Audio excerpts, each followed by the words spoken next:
Salve amigos, eu sou o professor Hermar II e esse é o seu canal Enferodonto, aulas descomplicadas em enfermagem e odontologia.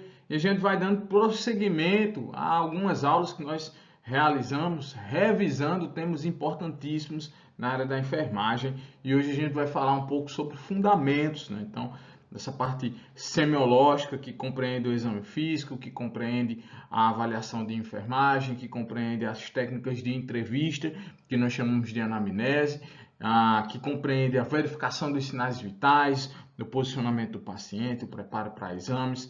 Então, tudo isso é muito importante para a prática de enfermagem. A gente vai trazer uma revisão bem objetiva e vai buscar resolver questões de concursos públicos para ver como é que esse assunto se comporta nas principais provas. Então, vem com a gente conhecer um pouco mais sobre fundamentos. Esse aqui é o seu canal Enferodonto, aulas descomplicadas em enfermagem e odontologia. E claro, eu peço que você se inscreva no nosso canal, deixe as suas notificações, os seus comentários, as suas sugestões, os seus likes ou dislikes. E claro, se esse conteúdo for importante para você e você achar que merece um compartilhamento, então compartilhe entre os seus colegas, entre a sua rede de conhecimento. Esse é o seu canal Enferodonto. Vamos agora falar um pouco sobre fundamentos de enfermagem, né? Então, quando a gente pensa em fundamentos, está lá no processo de enfermagem, a primeira etapa, né, que consiste justamente na avaliação. Hoje a gente tem uma resolução nova, que é a resolução 736 de 2024. Essa resolução fala sobre um novo processo da enfermagem e ela revogou a antiga resolução, a resolução 358 de 2009. E aqui a gente tem um tema importantíssimo, porque a anamnese e o exame físico é a primeira etapa da atividade dos enfermeiros, dos técnicos de enfermagem, dos auxiliares, no que se concerne a justamente prestação de cuidados, a elaboração do plano de enfermagem e a implementação das suas tarefas. Então, a anamnese ela compreende justamente duas etapas. Uma etapa de entrevista, em que você busca trazer informações do seu paciente, é o primeiro contato do profissional de enfermagem com o cliente. A anamnese se estabelece por uma linguagem verbal, mas também por uma linguagem não verbal. O corpo, as expressões, os sentimentos do paciente informam muito do estado em que ele se encontra momentaneamente. E claro, você tem os dados objetivos, que são coletados diretamente do paciente através do exame físico. Também você tem os dados subjetivos, que é informado pelo paciente, e essa fonte pode ser direta, quando é o próprio paciente quem afirma, ou indireta, quando ele tem um acompanhante, ele é incapaz de assumir ou de fornecer informações precisas, e também pelo contexto geral, a utilização de exames complementares, a utilização do laboratório.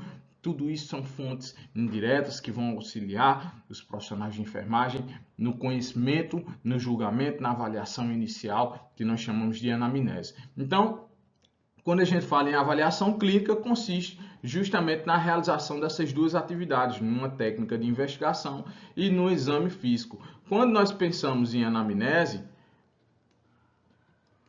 coisas importantes são importantes destacar, né? Primeiro, a identificação.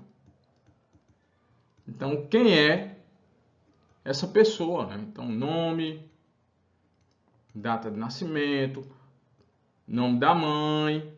Isso aí vai evitar a confundir pessoas, né? Então, vai ajudar bastante na identificação. Residência, procedência, naturalidade, né? Então, são coisas também que a gente deve destacar. Às vezes, o paciente ele reside num canto, mas ele vem de procedência de outra região, então ele pode estar com uma doença transmissível endêmica daquela região, ou ele pode ter características fenotípicas, genéticas de uma determinada região, então por isso que é importante a naturalidade também, né? Então, a identificação do paciente. Depois a gente vai trabalhar com o que nós chamamos de queixa principal e história da doença atual, a famosa HDE. O que levou aquela pessoa justamente a buscar os serviços de saúde, né?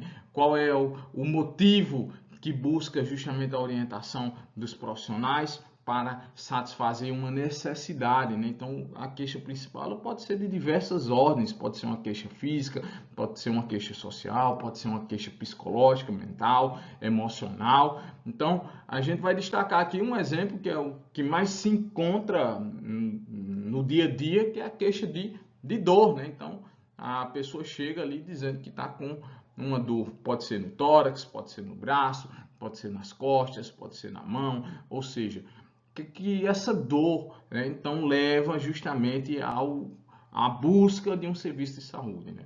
E aí você começa a fazer justamente a história da doença atual, como é essa dor, qual a qualidade da dor, quando começou, o nível de intensidade, se um fator melhora, se um fator piora, se ele vem utilizando analgésicos, então tudo que venha se relacionar, e aí você vai entrevistando, né, com o sintoma guia, né, o sintoma que leva essa pessoa justamente a buscar os serviços de saúde. Mas a anamnese não se restringe apenas à identificação e à queixa principal, né? Então a gente volta aqui para outros itens importantíssimos da anamnese, como por exemplo o passado patológico,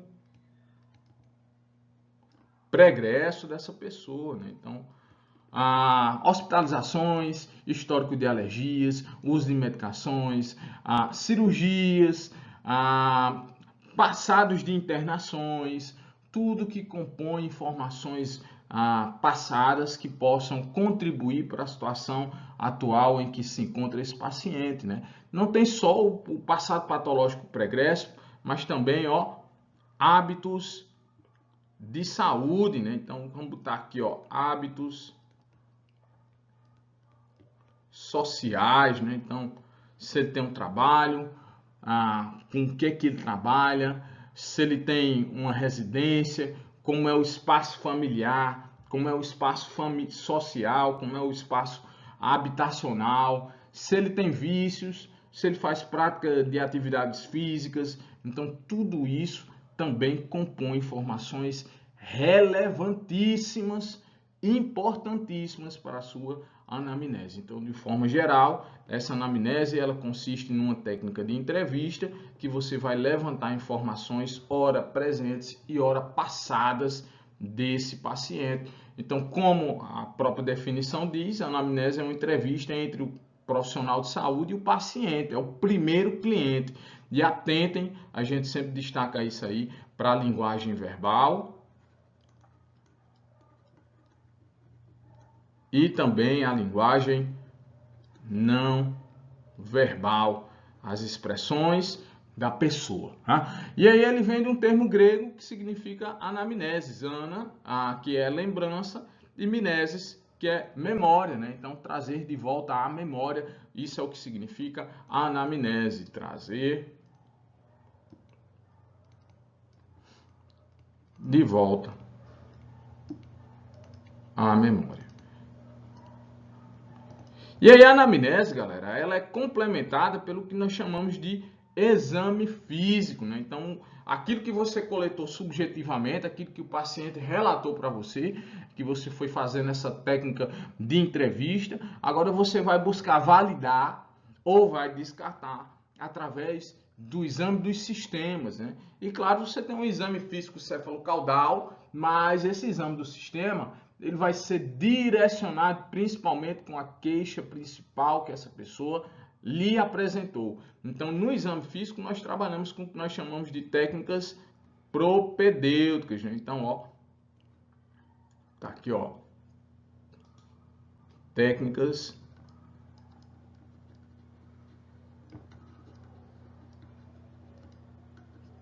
propedêuticas. E quais são as principais técnicas propedêuticas, né?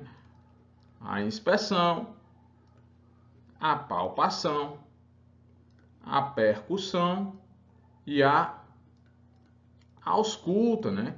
Então, as técnicas propedêuticas, elas utilizam justamente o que nós chamamos de órgãos do sentido.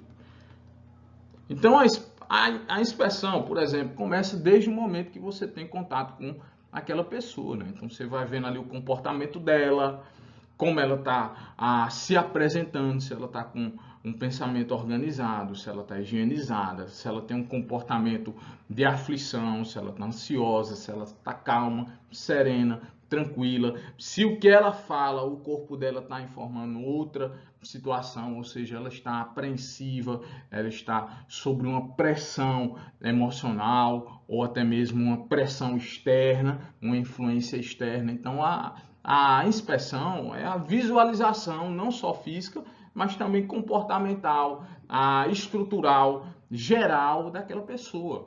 E aí depois você vai utilizar o que? Os sentidos, né? Os sentidos do tato, né? A palpação. Então, vai tentar palpar formas, contornos, sentir temperatura, sentir textura, sentir outras informações como a sensação de pressão ao toque, dor ao toque. Então, tudo isso são informações que nós extraímos através do nosso sentido da palpação, do nosso sentido do tato, né? A percussão é uma forma de exame físico que consiste em produzir sons, né? Sons que vão orientar justamente a uma situação específica. Sons timpânicos, sons maciços, submaciços. É uma técnica mais específica e geralmente a gente utiliza instrumentos. Então, a anamnese também pode ser utilizada, aliás, o exame físico com instrumentos, tá certo? E também, por último, nós temos a técnica de ouvir os sons do nosso corpo, né? Principalmente ali os sons cardíacos e respiratórios, além dos gastrointestinais, através da técnica da ausculta, e nesse caso aí a gente destaca muito a ausculta indireta que nós fazemos com o uso de aparelhos, destacando aí o estetoscópio. Então, quando falamos em avaliação clínica, se lembra disso aí, de anamnese e exame físico, né? Então, durante a avaliação clínica, a gente se depara com duas situações. O que é um sinal e o que é um sintoma, né? Então, sinal é tudo que você extrai de forma objetiva, através de uma técnica de investigação, de forma científica. Já o sintoma é tudo que é relatado pelo paciente ou pelo seu acompanhante. Vou dar um exemplo muito prático, né? Crianças. Então, ó, geralmente crianças menores de 1 ano, 2 anos, eles não vão relatar sintomas. Então, tudo isso é construído a partir das informações de quem? Do cuidador, da mãe, né? Então, ó, ou do responsável, né? Pela sua criança, né? Por aquela criança ali que está sendo avaliada. Então, durante a avaliação clínica, o profissional promove a verificação de sinais e a identificação dos sintomas, né? Essa etapa de verificação dos sinais, a gente vai trabalhar onde? Quando estiver fazendo o que nós chamamos de exame físico, né? E aí, por sinal, entende-se o fenômeno de aparente ou manifestação de caráter objetivo. Pode ser mensurável, pode ser palpável, pode ser cientificamente identificado, né? Então, aquilo que você consegue identificar no paciente, como por exemplo uma tosse, né? Uma febre, uma paralisia, uma hipertensão, uma taquicardia, uma taquipneia, ou seja, está muito relacionado ao que? Aos sinais vitais, né?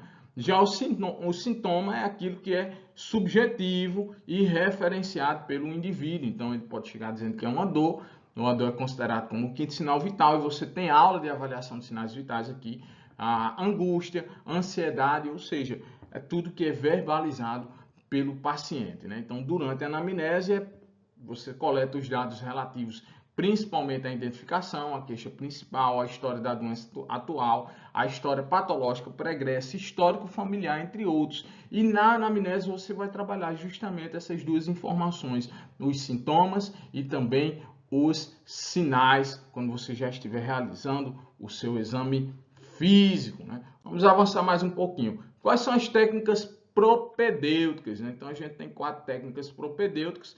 A inspeção trabalha com o sentido de quem, ó, da visão. E aí, nesse caso, a inspeção ela pode ser direta ou indireta, quando você utiliza o que? Aparelhos, como por exemplo um otoscópio, um laringoscópio, né? Então, ó, você está utilizando ali instrumentos que vão ampliar o seu campo de visão.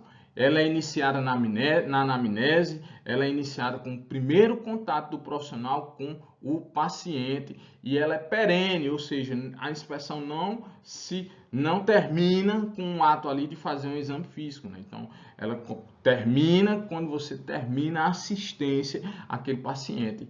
Então, ele vai durante toda a continuamente você está avaliando, está inspecionando de forma geral ou de forma específica, pode ser uma inspeção direcionada. Quando a gente fala em inspeção, vale lembrar também o seguinte, o pudor, a privacidade das pessoas, né? De repente você vai trabalhar ali com inspeção direcionada, vai fazer uma inspeção, por exemplo, da região anal, da região ginecológica, de uma parte que tenha intimidade e privacidade das pessoas. Então há de se falar sobre o respeito ao natural, pudor, a privacidade, a intimidade, e tem que ser preservado pelo profissional de saúde. Depois a gente utiliza justamente a segunda etapa, que é a etapa da palpação, e aqui a gente trabalha com o sentido do tato, né? Então, sentir com as mãos, ela é utilizada para examinar tecidos e órgãos do corpo. Então, na palpação a gente vê textura, sensibilidade, integridade, contornos de massas, entre outras atividades que você poderá realizar com essa técnica de investigação. Depois a gente tem a percussão, né? Que consiste em ouvir os sons produzidos, né? Então, para que se realize essa produção de sons, há que se fazer leves pancadas realizadas no corpo do paciente para que emita ali esse som e ele possa ser avaliado, né? O som maciço, o som timpânico, o submaciço, entre outros. E depois nós temos a última técnica, que é a técnica da ausculta, que consiste em observar, sentir, ouvir, né, os sons do corpo humano, né, como por exemplo os sons do coração, dos pulmões, do intestino, e geralmente a ausculta é realizada com um aparelho, né, o estetoscópio. Medidas antropométricas, né, então são as medidas do corpo, né, as medidas do corpo, muito utilizado nos serviços de saúde, né? Muito utilizado lá no início do exame físico, né? Então você obtém ali as informações de peso, de altura, e quando você faz a relação do peso dividido pelo quadrado da altura, você tem aqui o que nós chamamos de índice de massa corporal. Não tem só o peso e a altura não, né? Também a gente tem o que, ó, a circunferência abdominal, né, de homens, de mulheres, principalmente para estratificar aqui, ó, o risco cardiovascular, né? Então, circunferência abdominal nos homens maior que 108 centímetros, nas mulheres maior que 92 centímetros. Então, você tem aí um risco cardiovascular, né? Então, muito importante essa verificação. Nos serviços de saúde, a gente trabalha muito com peso e altura, o qual é medida por meio do comprimento, né? Então, crianças menores de 2 anos a gente chama de comprimento e crianças acima de 2 anos a gente já chama de estatura, né? Então, um registro do peso e da altura do paciente será essencial para o que, ó? Cálculo de dosagens, de medicamentos, de anestesia, de agentes de contrastes, a avaliação do estado nutricional e determinar também a razão, altura, peso. Então, ó, muitas medicações elas vêm assim, ó, de acordo, medicações,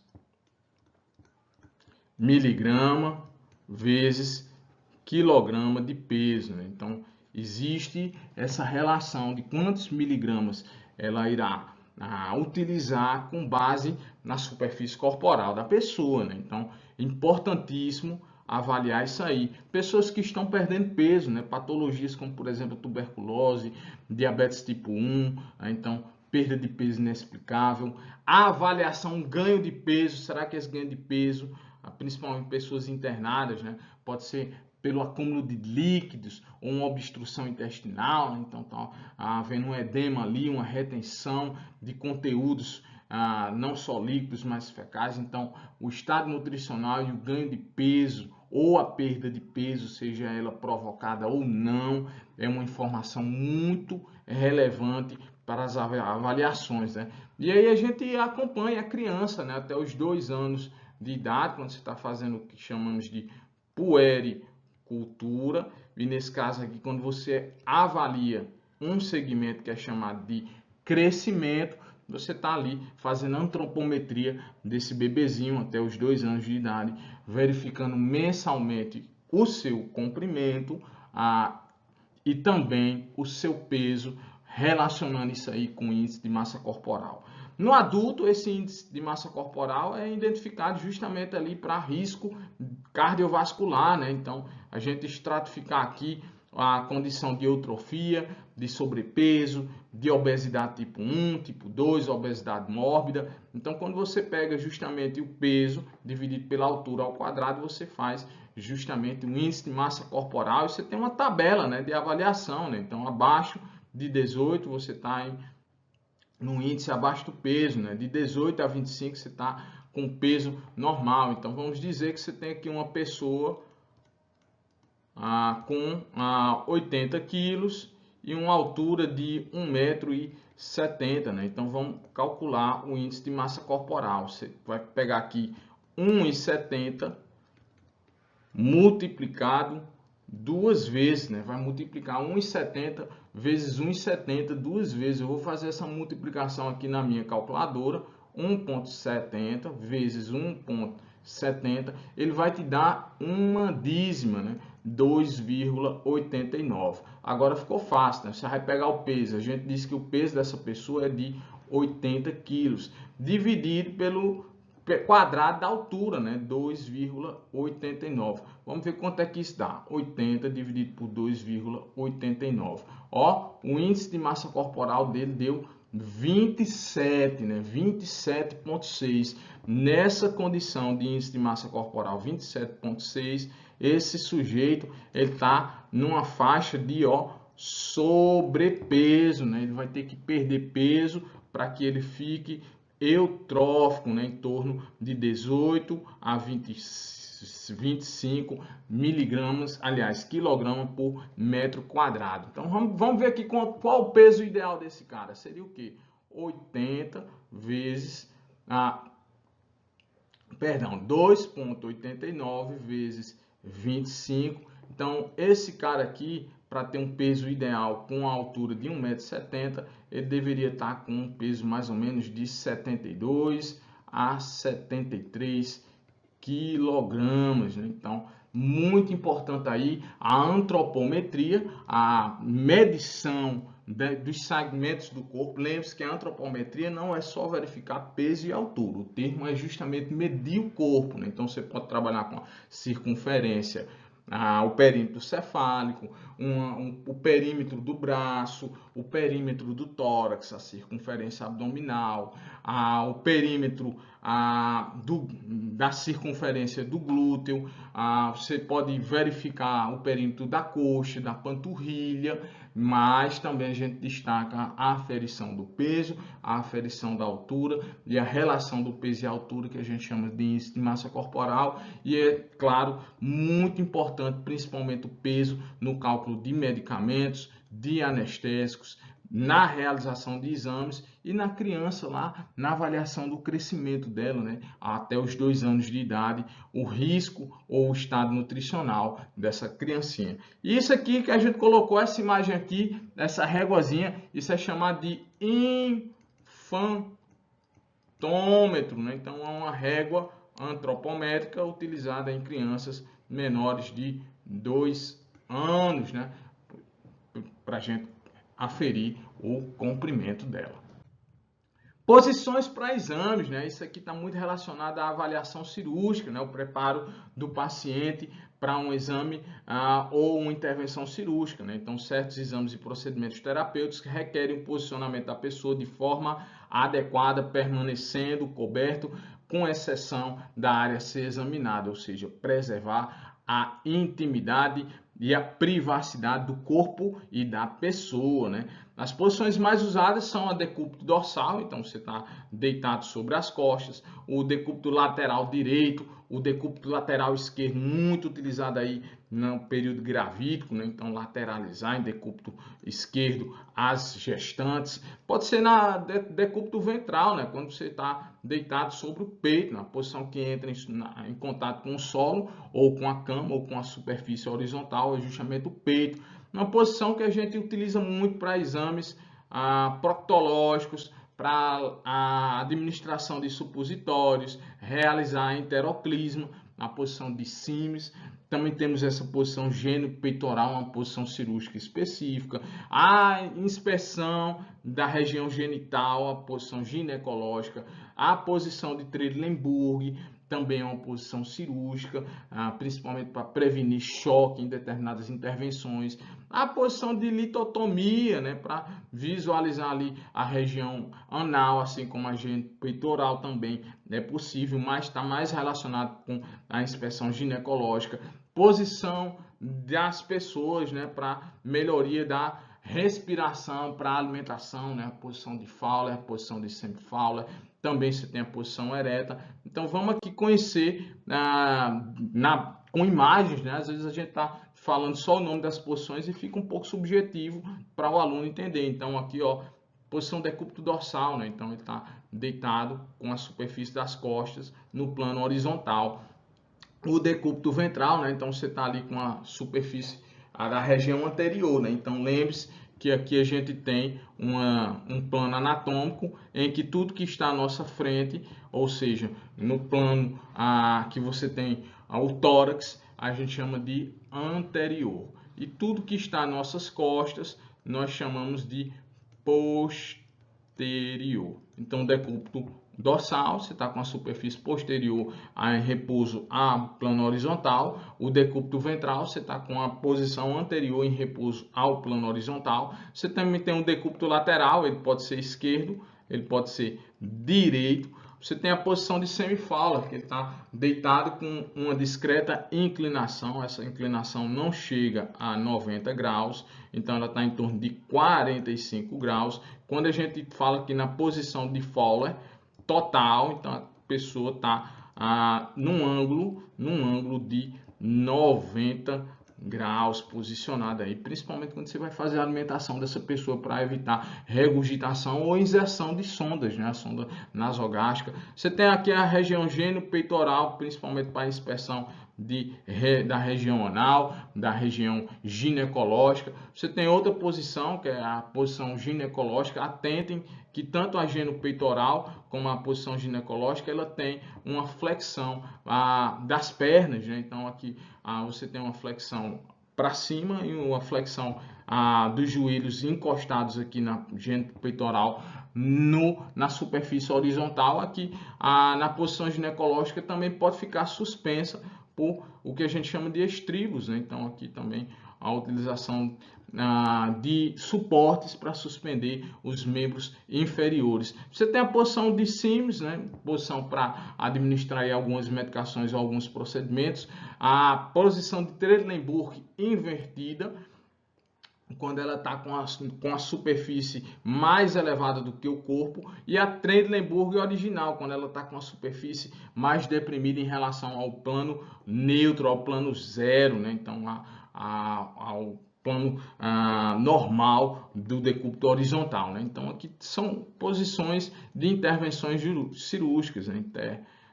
Intervenções cirúrgicas. Aqui a posição de Trendelenburg invertida, e a Trendelenburg ficou bem conhecida no período da pandemia, né, quando se realizava ali a posição de Trendelenburg reversa ou invertida para diminuir congestão pulmonar, entre outros, né? Então, fisioterapia respiratória nos pacientes que desenvolviam ali a síndrome da angústia respiratória motivada pelo SARS-CoV, né, o COVID-19. Sinais vitais. Os sinais vitais, eles são parâmetros que sustentam a vida, né? Então, são referências daquele estado momentâneo, eles podem ser realizados em diversos momentos, em diversas etapas da assistência, não só de enfermagem, como de todos os profissionais de saúde, né? Então, hoje nós temos 5 sinais vitais. Eles representam funções corporais, né? Então a função do coração, a gente tem ali o sinal vital do pulso e da pressão arterial, né? Então a pressão que o volume de sangue faz na superfície das artérias, o pulso, que é a onda de contração do coração, né? Então você tem ali o pulso periférico, mas você também tem a frequência cardíaca, né? Então você tem o pulso na periferia, que a gente vai sentir nas artérias, e também tem a frequência cardíaca, que a gente vai auscultar no próprio coração. Você tem o sinal vital da respiração, né? Então você tem aqui justamente a entrada e a saída de ar, então vai se avaliar o padrão respiratório, o ritmo, a frequência, o modo como essa respiração, se é superficial, se é profunda. Você tem outro sinal vital, que é justamente a temperatura, né? O único sinal vital que não sofre influência de idade, né? Então, o coração, você tem as medidas em pediatria, você tem a medida de adulto, na respiração você tem as medidas em pediatria, tem a medida em adulto, já a temperatura não segue a mesma referência, tanto para crianças, como para adultos, como para idosos. E o quinto sinal vital, né? É chamado de dor, né? Então também é um sinal subjetivo, que aí nós temos a escala analógica de dor, a avaliação semiológica da dor, e aí a gente tem uma aula bem específica revisando esses sinais vitais. De uma forma geral, a gente tem o seguinte, que a verificação de sinais vitais é considerado como um importante indicador das funções vitais. Quando não tem sinal vital, o paciente está em óbito ou numa condição que a gente chama de parada cardiorrespiratória, né? E aí, ele se constitui uma prioridade para os cuidados de enfermagem no atendimento ao enfermo. Em virtude de sua relevância, os sinais vitais de vida, eles são a frequência respiratória e a frequência cardíaca, além da pressão arterial, da temperatura e a dor, que indicam a eficiência das funções primordiais ao equilíbrio orgânico, né? E são vários os momentos de verificação de sinais vitais, né? Então, você tem aqui, durante a admissão dos pacientes, a alta ou transferência, antes de procedimentos que possam alterá-lo, como, por exemplo, a passagem de uma sonda, a realização de uma intervenção cirúrgica, né? Antes de procedimentos invasivos, como, por exemplo, a introdução de um catéter, né? E de acordo com a rotina da instituição, principalmente se você estiver ali em centro cirúrgico, que tem uma rotina bem rígida com relação à verificação de sinais vitais. E aqui a gente revisa os principais sinais vitais, né? As medidas, né? Então você tem aqui a pressão arterial, a condição de hipotensão, a condição de normotensão, a condição de hipertensão. Na verdade, hoje a Sociedade Brasileira de Cardiologia diz que a hipertensão arterial são a pressão sistólica maior ou igual a 140 ou a pressão arterial diastólica maior ou igual a 90, né? Então vamos corrigir aqui essa imagem, 90 milímetros de mercúrio. E aí você tem a classificação, hipertensão arterial 1, hipertensão arterial 2, hipertensão arterial 3, né? Então aqui vai de 140 a 150 e de 90 a 99 milímetros de mercúrio. Aqui eu estou falando da pressão sistólica, aqui eu estou falando da pressão diastólica. A hipertensão 2, a gente já está de 160, de 150 a 169 e de 100 a 109 milímetros de mercúrio aqui é na pressão sistólica, aqui é na pressão diastólica. A hipertensão tipo 3, né? Então aqui você tem mais de 170 milímetros de mercúrio, aqui você tem mais de 110 milímetros de mercúrio na pressão arterial diastólica, e você tem uma emergência hipertensiva quando justamente a minha pressão arterial diastólica é maior que 120 milímetros de mercúrio. Então isso aqui é a avaliação da pressão arterial, mas você não tem só a pressão arterial não, né? Você tem também a frequência cardíaca, né? Então a frequência cardíaca ela normal, ela tá de 60 a 100 batimentos por minuto. Isso aqui é no adulto, né? Então você tem as referências também de recém-nascido, de lactente até 2 anos de idade, em fase escolar, né? Então você tem que fazer essa referência aí. Mas de uma forma geral dizemos que a bradicardia ocorre quando o pulso está abaixo de 60 batimentos por minuto, a normorcardia é em torno de 60 a 100 e a taquicardia acima de 100 batimentos por minuto, né? E aí no pulso a gente avalia ritmo, a gente avalia frequência e também avaliamos o volume, né? Então, cheio e fino, né? Ritmo regular e irregular, e a frequência são esses parâmetros aqui. Da mesma lógica, nós fazemos com relação à frequência respiratória, né? Então, a frequência respiratória normal está de 12 a 20 respirações por minuto, aí a gente conta a inspiração e a expiração como uma respiração, tá? E aí você vai ver quantas vezes essa pessoa está fazendo um ciclo respiratório, inspirando e expirando, contando em 1 minuto, né, gente? Importante falar isso aí, que a verificação de sinais vitais não vale fazer 50, 30 segundos e multiplicar por 2. Você tem que fazer a contagem em 1 minuto. E aí você tem a bradipneia, quando a frequência respiratória está abaixo de 12, a normopneia e também a taquipneia, além dos sons e das características dos ritmos, né? Um ritmo dispneico, um ritmo apneico, respirações específicas de patologias como Chine-Stokes, Kussmaul, ritmo atáxico ou de Biot, né? Então você tem uma aula de revisão sobre isso aí também no nosso canal Enferodonto. Temperatura, né? Então normortermia, hipertermia, os tipos de febre, né? Febre contínua, febre intermitente, febre recorrente, tudo isso a gente também tem na nossa aula, e já a gente revisa isso melhor na resolução de questões de provas, né? E o nosso quinto sinal vital, que é justamente a dor, né? Então, na dor, você tem aí a avaliação semiológica através de uma escala numérica, né? Então, essa escala pode estar numerada de 0 a 10, ou uma escala visual, que vai trabalhar aqui com carinhas, né? Carinha feliz, carinha triste, então uma dor de intensidade máxima, uma dor moderada, uma dor média, uma dor insuportável, né? Então, além disso, também se trabalha com a avaliação indireta, com o contexto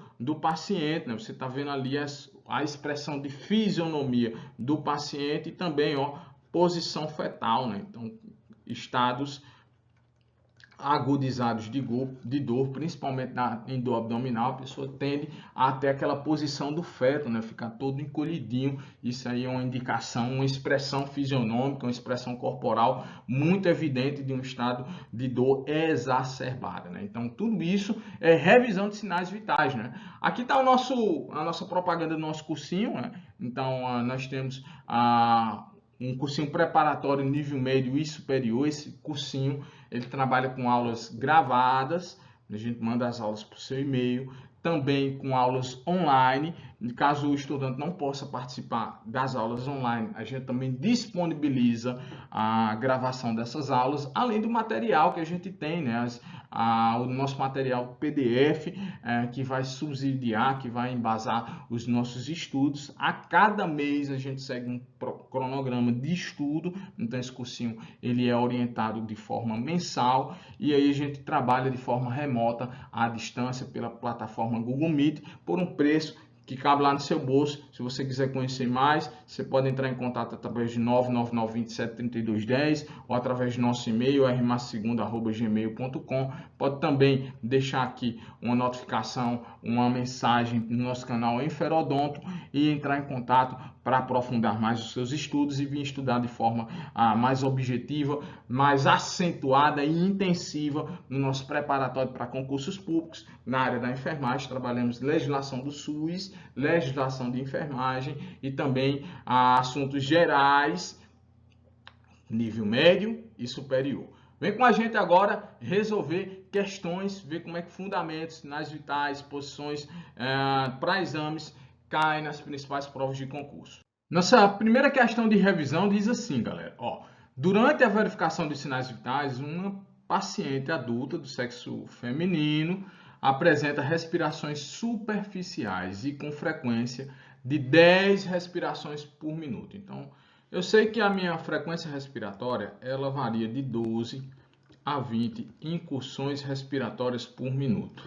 Uma coisa que a gente atenta para a verificação da pressão, da frequência respiratória, é não deixar que o paciente saiba que você está fazendo a verificação desse sinal vital. Porque às vezes a pessoa tem um padrão respiratório anormal e por tornar a respiração de forma consciente, ele começa a justamente trazer a frequência respiratória para o limiar normal, né? Então ele busca uma alteração para evidenciar que está eupneico, mas na verdade ele está com um padrão irregular. Então a dica é não deixar que a pessoa perceba que você está fazendo a verificação da frequência respiratória. Então, quando você está verificando o pulso, após verificar o pulso, a gente recomenda que em seguida você já comece a verificar a frequência respiratória, olhando justamente os movimentos de entrada e saída do ar, né? Você pode verificar as 3 características semiológicas. O ritmo. Se essa respiração é regular ou se é irregular. Também a gente avalia a profundidade da respiração. E aí a gente tem a respiração superficial ou profunda. Esses são os 2 ritmos alterados. E por último, o ritmo. O ritmo não, a frequência, né? Então, a frequência ventilatória, né? Então, aqui você tem a frequência normal de 12 a 20.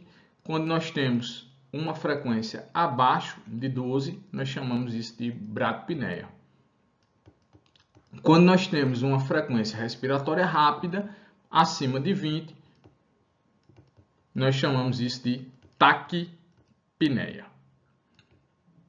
Então, na situação aqui, você tem justamente uma mulher, né, que apresenta uma frequência respiratória de 10 respirações por minuto.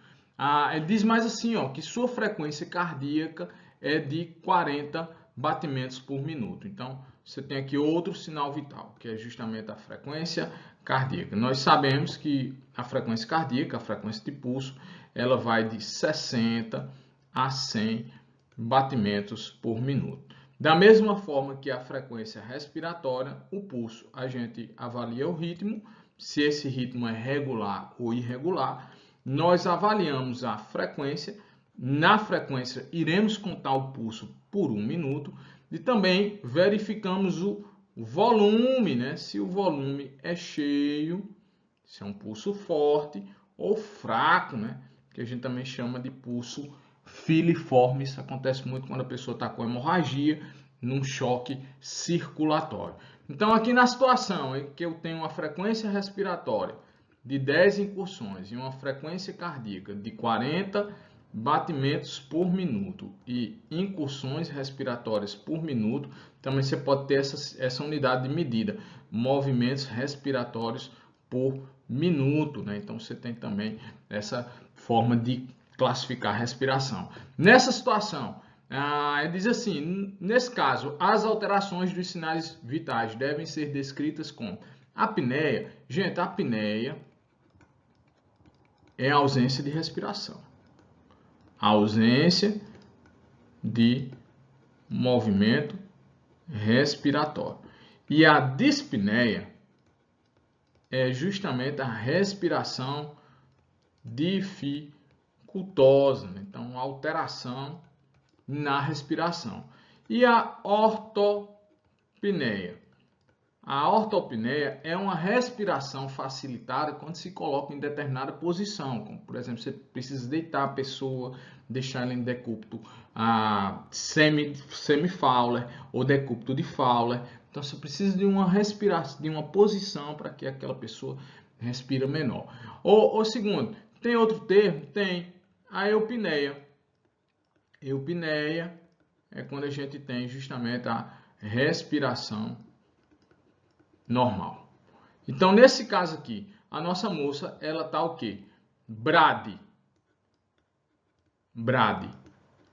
Pineica, porque a frequência respiratória dela está abaixo de 12. E também está o quê? Bradicárdica, porque a frequência cardíaca dela está abaixo de 60, né? Então, resposta vai ser a letra B. Ela não está taquicárdica, como a letra C está dizendo, e nem está taquipneica, como a letra D está dizendo. Então, o gabarito da nossa primeira questão é a letra B. Vamos à segunda questão. A segunda questão diz assim, a pressão arterial deve ser verificada de preferência nos membros superiores pelo uso do estetoscópio e um esfigmomanômetro de tamanho apropriado.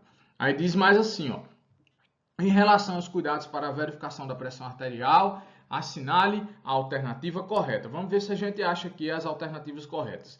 A letra A diz assim, de preferência, o paciente deve estar com a bexiga cheia para a verificação da pressão arterial. Gente, isso está incorreto, né? O paciente ele tem que estar com o quê? A bexiga vazia e as pernas descruzadas. Então, isso é a recomendação para a técnica correta de verificação da pressão arterial. A letra B diz assim, orientar o paciente para manter as pernas cruzadas. Então, a gente acabou de falar, ele tem que manter as pernas descruzadas. A letra C diz assim, ao realizar a aferição da pressão arterial, palpar a artéria braquial na fossa antecubital, essa região aqui que a gente palpa, a artéria braquial. E ele diz mais assim, e colocar a campanula do estetoscópio, né? Sem compressão excessiva, né? Então, até agora, não temos nada de incorreto na letra C. Vamos analisar a letra D. Diz assim, o paciente que pratica exercícios físicos pode aferir a pressão arterial logo após praticá-lo. Não, né, gente? As diretrizes para a verificação correta da pressão arterial orientam que essa pessoa faça um repouso de pelo menos 60 minutos para atividade física. E se ela ingeriu alimentos, bebidas estimulantes,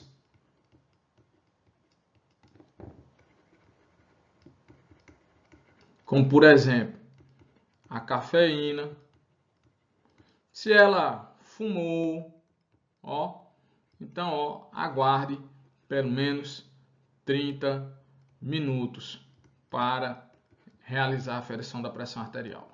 Outra coisa importante, né? O indivíduo vem verificar a pressão arterial. Ele tem que estar sentado, em repouso, por pelo menos 5 minutinhos, num ambiente o que? Segundo, calmo, com as pernas descruzadas, a bexiga vazia, o cotovelo levemente fletido e o braço na altura do coração com a mão estendida para cima. E aí também você vai observar se ele realizou atividade física, vai recomendar que ele tenha um repouso de pelo menos 1 hora e também a verificação de bebidas, alimentação ou se ele fumou nos últimos 20, 30 minutos. Beleza? Então, resposta da nossa segunda questão é a letra C. Vamos a mais uma questão. A terceira questão diz assim, esta posição corporal, então agora as técnicas de posicionamento do paciente, né? É comum em procedimentos cirúrgicos. Nela posiciona-se o paciente em decúbito dorsal. Então, aqui a gente tem uma superfície horizontal e a pessoa está repousando aqui sobre as costas, né? O decúbito dorsal. Aí diz mais assim, com a cabeça e os ombros ligeiramente elevados, né? Então, você tem aqui o paciente em decúbito dorsal, mas a cabeça e os ombros estão, ó, ligeiramente elevados, né? Nas coxas devem estar flexionadas sobre o abdômen e afastadas uma da outra, né? Então, ó, você tem uma situação assim, ó, em que as coxas elas estão flexionadas e afastadas, né? E afasta-se uma da outra e as pernas sobre as coxas. Normalmente, para se colocar o paciente nessa posição, usam-se suportes para joelhos, né? Então vai ter aqui, ó, os estribozinhos. Então ele pergunta: que posição é essa? Será que é a decúbito ventral? Ó, já está dizendo uma coisa importante, que ele está em decúbito dorsal, então não pode, né? Não está repousando sobre a parte anterior do corpo, né? Então a letra B já está inválida por isso aí.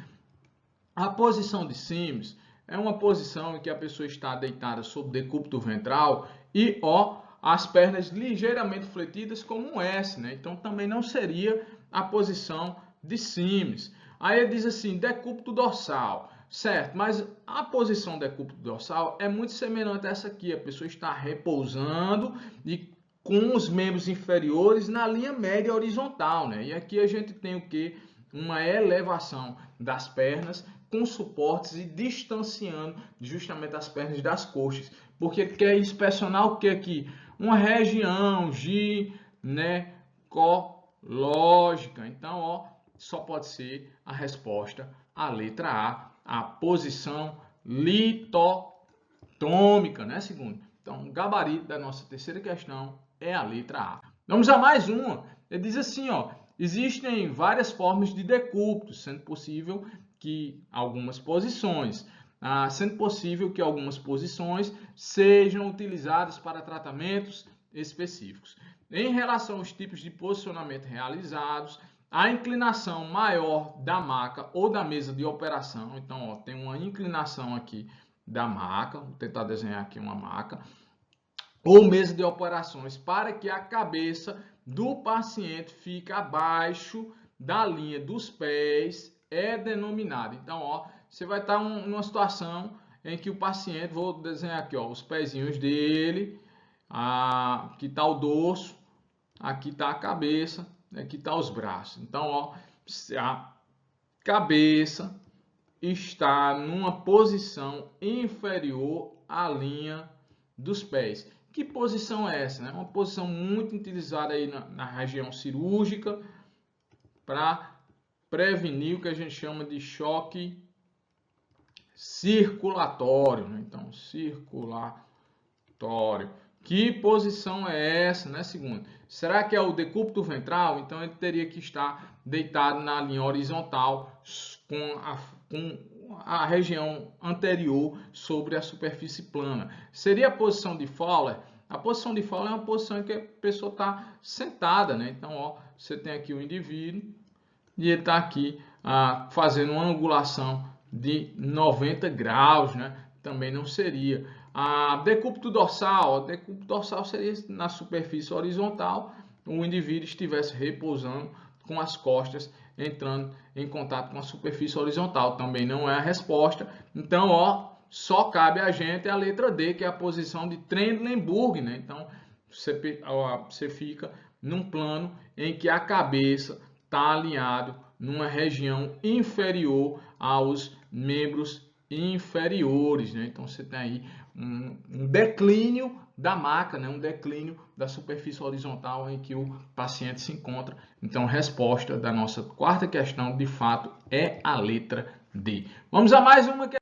Quinta questão diz assim, galera, ó, a posição, aí dá um tracinho, né? O paciente é colocado em posição dorsal, né? Então ele está deitadinho aqui sobre uma superfície. Estou tentando desenhar. Aí diz assim, ó, a seção dos pés da mesa cirúrgica é abaixada completamente e os membros inferiores são elevados e abduzidos em perdeneiras metálicas, né? Então, ó, você tem aqui um paciente deitadinho e aí, ó, você tem os membros inferiores elevados, né? Então, ó, vou elevar aqui as pernas do meu paciente, né? Então ele diz assim, ó, e abduzidos em pederneiras metálicas, né? Então fica ali sustentado em pederneiras metálicas, né? Para haver exposição da região perineal. Então ele já deu aqui uma informação importantíssima para a gente matar essa questão. Aí diz assim, ó, qual alternativa preenche corretamente a lacuna, né? A gente já fez até esse tipo de questão aqui, né? Então, ó, posição de litotomia, né? A resposta é a letra A.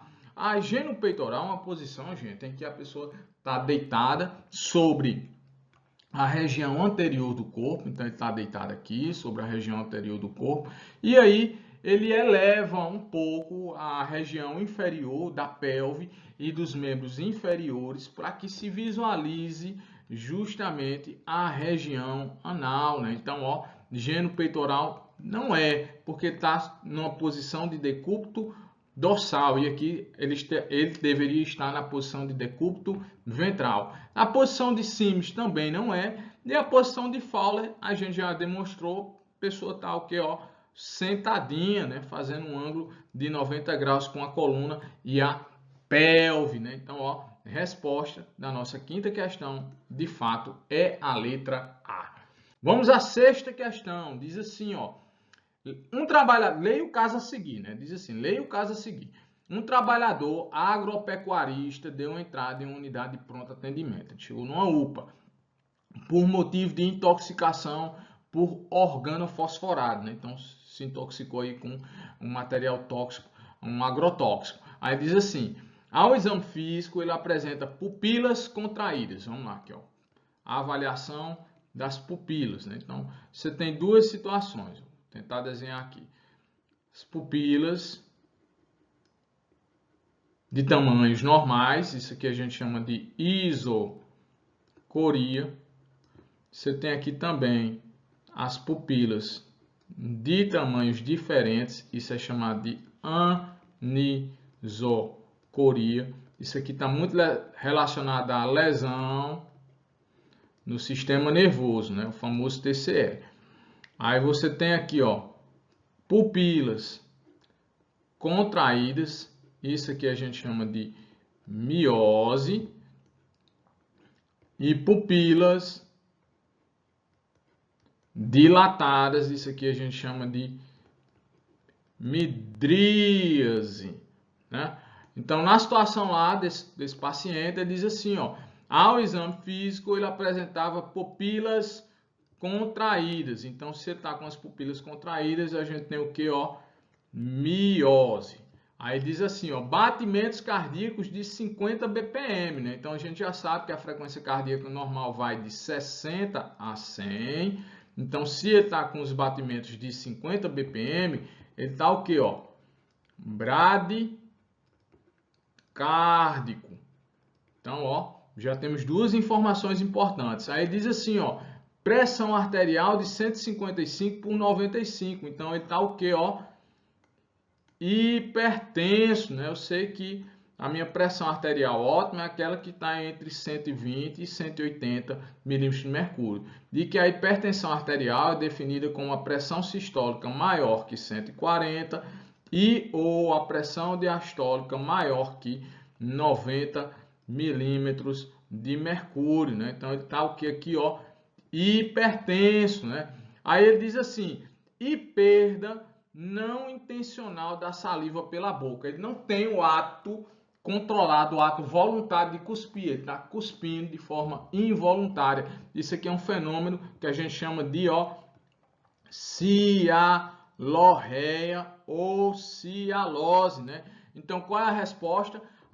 Ele está com a miose, ele está com uma bradicardia, ele está com a hipertensão e ele está com cialose. Resposta da nossa sexta questão é a letra A. Vem com a gente para mais uma questão. A nossa sétima questão diz assim, ó, o posicionamento adequado para a realização de procedimentos de enfermagem é de suma importância para a eficácia dos mesmos. Nesse sentido, para a realização de lavagem intestinal e utilização de clíster, a posição mais indicada nestes casos é a posição, gente, resposta, ó, falou em lavagem intestinal.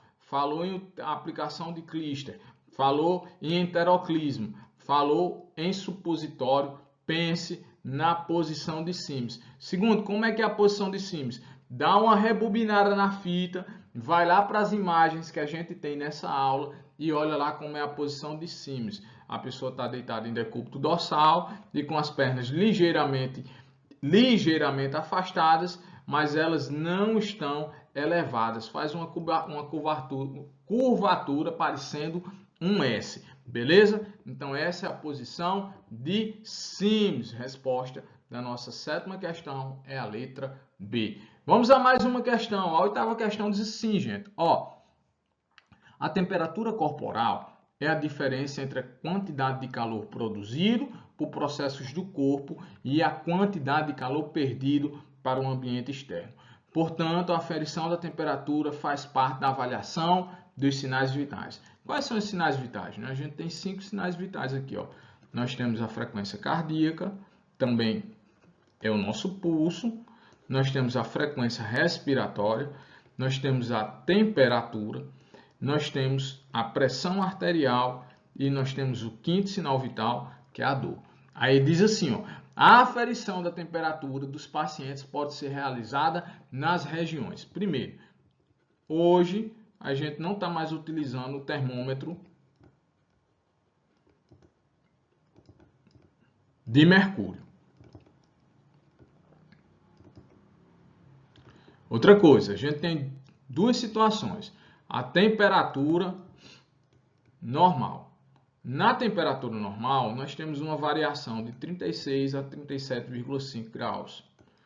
Quando nós temos temperatura abaixo de 35 graus, nós chamamos isso de hipotermia. Quando nós temos temperatura acima de 38 graus, nós chamamos isso de hipertermia. A hipertermia pode ser por febre ou por uma situação que eleve a temperatura, como por exemplo, um estado de atividade física, de hipermetabolismo. Né? A febre já é uma resposta do corpo à penetração de um patógeno. Quando a gente fala de febre, é importante a gente destacar aqui 4 tipos de febre. A primeira febre, a gente chama de febre contínua. É aquela que está acima de 38 graus e não tem variação maior que 1 grau Celsius. Então, a variação dela é de até 1 grau Celsius, ou seja, 38,1, 38,2, 38,3, 38,9, mas não chega a 39 graus. Não varia. Sempre essa linha contínua e sustentada. Depois nós temos outra febre que é chamada de recorrente. O que caracteriza essa febre recorrente? Dias e semanas febris intercalado por semanas e dias afebris. Isso é o que caracteriza muito a febre contínua. Às vezes é num estado de pneumonia, às vezes é um estado de infecção viral. Então, isso bem presente. Depois a gente tem dois tipos específicos. A remitente. Escrevi até errado o nome. Remitente. O que é que caracteriza a febre remitente? A gente tem um aumento de temperatura acima de 38 graus Celsius e variação maior que 1 grau Celsius ao dia. Ou seja, durante o dia tem 39, tem 40, tem 41, baixa para 39, baixa para 38, tem variações maiores que 1 grau Celsius. Agora, tanto na contínua quanto na febre remitente, não chega a períodos de normalidade. Isso é diferente da febre intermitente. Na febre intermitente, galera, ele tem período febril intercalado com período afebril nas 24 horas. Então, essa é um resumo dos principais tipos de febre. Aí ele está perguntando aqui na 8ª questão o seguinte, ó, a aferição da temperatura dos pacientes pode ser realizada. Ele diz aqui, ó, na região oral, você pode utilizar, sim, a aferição da temperatura com o termômetro digital, coloca o bisel lá, né? Na região retal, também. Na região axilar, também. E na região timpânica, né? Então, a resposta é a letra A. A letra B diz assim, ó, oral, mas a gente não tem essa aferição em sítio sublingual, então a letra B está incorreta. A letra C diz assim, retal e pediosa, a temperatura do pé, isso é um pulso, né? O pulso pedioso, então ele quis te enganar ali, também não existe essa. Na letra D diz assim, ó, central, existe a temperatura central, né? Mas é um método invasivo. Aí você tem glabelar, né? Então na região da testa, tá falso, não tem essa forma, né? Timpânica, você vai utilizar ali o termômetro infravermelho, o termômetro de artéria timpânica, né? De membrana timpânica. E na região mamilar, mas não é na região mamilar, e sim na região axilar, né? Então a letra D também tem algumas incorreções. Na letra A nós temos sim locais bem rotineiros de verificação da temperatura. E lembrando, esse é o único sinal vital que não varia com a idade. Vamos a mais uma questão. A nona questão diz assim, ó: são possibilidades e objetivos da anamnese. A gente falou no começo da nossa aula que a anamnese é uma técnica de investigação. Então, são objetivos da anamnese, à exceção de um. Letra A diz assim, ó: conhecer por meio da identificação os determinantes epidemiológicos do paciente que influenciam no processo de saúde-doença, né? O comportamento, hábitos de vida, localização, a atividade econômica, né? Tudo isso está relacionado com o processo de saúde-doença. Então, isso é verdadeiro. A letra B diz assim, ó: fazer história clínica, registrando, detalhado e cronologicamente o problema atual da saúde do paciente. É o que ele está falando de história da doença atual, né? A famosa HDA. Isso também está verdadeiro. A letra C diz assim, ó: avaliar o estado de saúde passado e presente do paciente, conhecendo os fatores pessoais, familiares, ambientais que influenciam no processo de saúde, doenças, também está verdadeiro.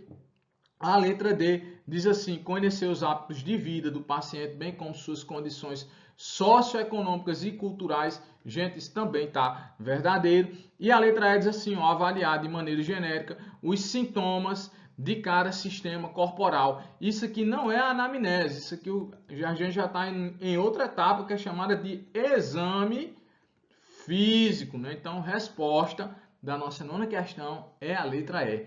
Vamos à nossa última questão de revisão. Diz assim, ó: sobre a anamnese e exame físico, analisar os itens abaixo. A letra A diz assim: a circunferência abdominal é um dado importante, contudo, para os adultos, geralmente é mensurado nos casos de abdômen ascítico, aquele abdômen distendido, né, devido ao acúmulo de líquidos, devendo ser verificado ao entardecer antes de dormir. Gente, a gente realiza a aferição da circunferência abdominal nos adultos, especialmente para avaliação do risco cardiovascular, né? Então, a letra A o item 1 está incorreto, né? O item 2 diz assim, ó: a antropometria é a obtenção das medidas corporais do indivíduo. Nos serviços de saúde, os principais tipos de medidas são o peso e a altura. E quando você correlaciona o peso com a altura, você faz o índice de massa corporal, né? Então, das alternativas verdadeiras, a gente tem o item 2 como verdadeiro no momento. O item 3 diz assim, ó: um registro preciso da altura e do peso do paciente será essencial para calcular dosagens de medicamentos, anestésicos, de agentes de contraste, avaliar o estado nutricional do paciente e determinar a razão, altura, peso, né? Então, o item 3 também está corretinho, né? Até agora a gente só tem item incorreto, o item 1. O item 4 diz assim, ó: devido ao peso corporal fornecer a melhor visão geral a respeito do estado de líquidos corporais, uma monitorização é importante no caso de pacientes que estão recebendo medicamentos diuréticos, né, que ele está estimulando a perda de líquidos, né? Então isso também está verdadeiro. A gente tem aqui, ó, 2, 3 e 4 como itens corretos. Resposta da nossa 10ª questão é a letra. Então essa foi uma revisão sobre fundamentos. Claro que a gente tem muito mais teoria, muito mais assuntos sobre fundamentos de enfermagem, e você tem aula aqui no Enferodonto, você tem aula de coleta de exame citológico, de sondagem vesical, de curativos, de feridas. Você tem aula de exame físico, você tem aula de sinais vitais, você tem a aula de anamnese. Então, dá uma navegada aqui no nosso canal no YouTube, que você já vai encontrar muito material disponível, né? E se você quiser aprofundar os estudos, esse é o nosso preparatório para concursos públicos. Aí a gente dá um mergulho bem mais fundo em legislação do SUS, legislação de enfermagem, conhecimentos gerais de enfermagem, né? Então aí as disciplinas específicas, tanto para nível médio quanto nível superior. Você manda o contato aqui, dá um oi para a gente pelo WhatsApp 99273210 ou pelo nosso e-mail ermar2@gmail.com, ou deixa uma mensagem aqui no nosso YouTube, né? Lá no campo de mensagem, que a gente vai visualizar e vai entrar em contato com vocês. Forte abraço e bons estudos! E aí galera, se você gostou do vídeo, então não deixe de se inscrever no canal, ativar o sininho, deixar seu like, seus comentários. Isso vai ajudar bastante a nós do canal trabalharmos para mais conteúdos em Enferodonto com vocês, aulas descomplicadas.